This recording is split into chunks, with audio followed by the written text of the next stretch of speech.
नाज़रीन breaking news आए अवां ताईं शेयर कयूं पिया त कंदकोट वेझो हथियारबंदनि जी फायरिंग में सरदार अहमद अली खान बंगवार समेत 3 ॼणा सख़्त ज़ख़्मी थी पिया। इन हवाले सां असांखे तफ़सील ॾेई रहियो आहे बडाणी मां सदरुद्दीन भुट्टो।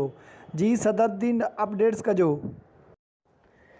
जी माशिक मां खे ॿुधाईंदो हलां त कंदकोट जे मलीर स्टॉप वटि इंडस हाईवे ते मोटरसाइकिल सवार हथियारबंदनि सरदार अहमद अली खान बंगवार जी कार मथां सीधी फायरिंग करे ॾिनी, जंहिंजे नतीजे में कार सवार कंदकोट शहर जो मोज़िज़ शख़्सियत बंगवार बिरादरी जो सरदार अहमद अली खान बंगवार संदसि पुट रियाज़ अहमद खान बंगवार ऐं मुलाज़िम कल्लू बंगवार हथियारबंदनि जी फायरिंग में शदीद ज़ख़्मी थी पिया आहिनि, जॾहिं त ज़ख़्मियुनि खे सखर अस्पताल मुंतकिल कयो वियो आहे। हथियारबंद कार मथां फायरिंग करे जेको आहे सो आसानी सां फ़रार थी विया आहिनि, जॾहिं त पुलिस फ़िलहाल हथियारबंदनि खे गिरफ़्तार न करे सघी आहे ऐं बंगवार बिरादरी जे माण्हुनि में ख़ौफ़ हिरास पकड़ियल आहे, जॾहिं त ज़ख़्मियुनि में रियाज़ अहमद बंगवार जी हालत ॻणती जोगी ॿुधाई पई वञे। जी वॾी महिरबानी सदरुद्दीन भुट्टो तफ़सीलनि खां आगाह करण लाइ।